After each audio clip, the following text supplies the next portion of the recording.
Well, earlier today, there was a blitz operation that was basically conducted by the Transport Department today. Dozens of Scholar Transport vehicles were impounded, It's on the back of that accident in the Vaal where about 14 children we now know died after their driver basically tried to overtake multiple vehicles.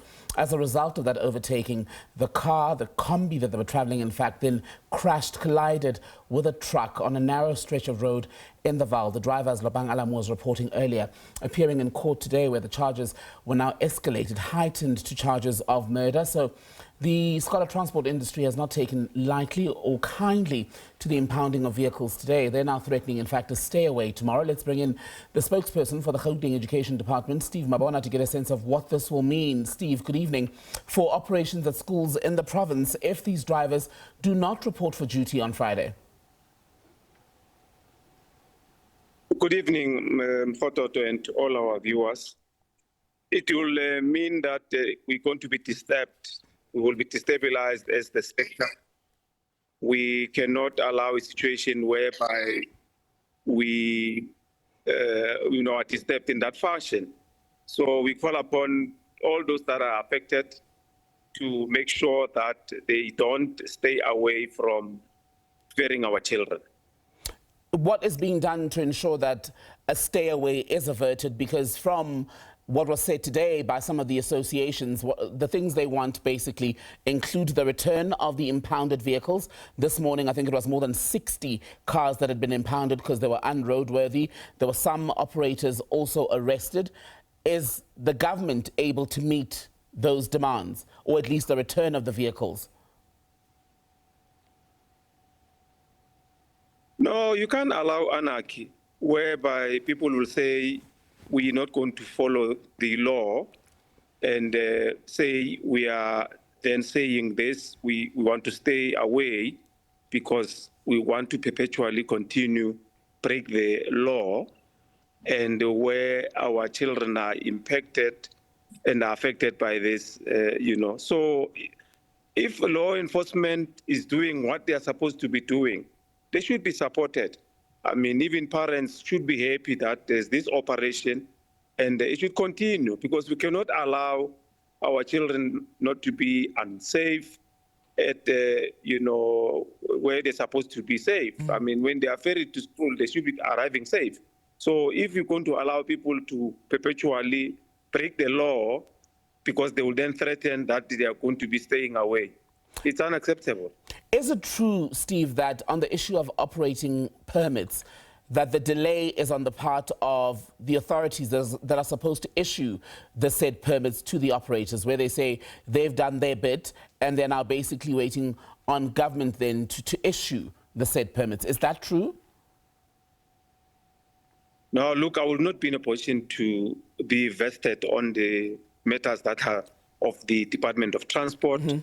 But they need to go closer to the department and make sure that those are resolved. But I'm just saying, from where we are sitting, our children should be safe at all times. And I know that this picture is slightly complicated because as the education department, you're affected.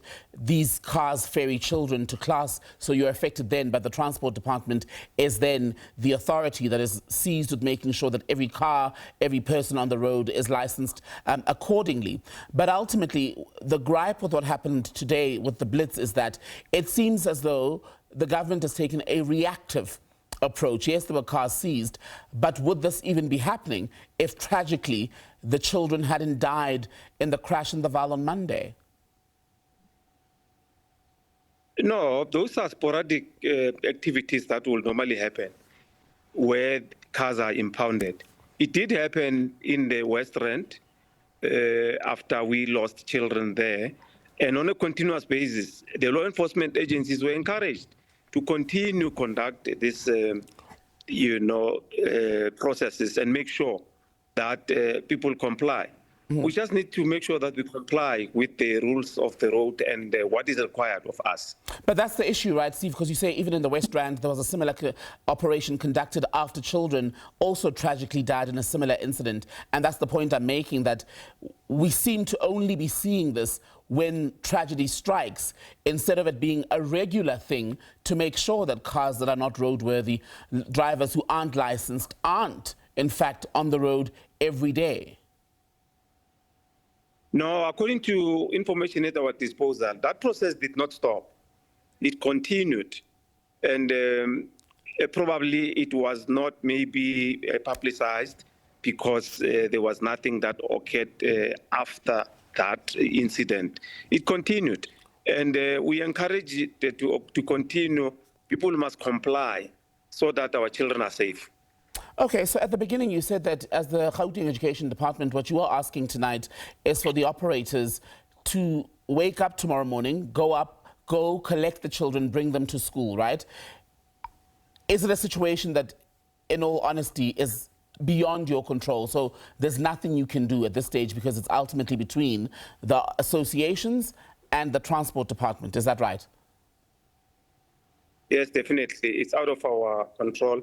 Because remember, you might have heard that the Premier did even indicate that Department of Transport and Education need to come with a policy that is going to be guiding on how the scholar transport, especially the private ones, on how they are operating in our space.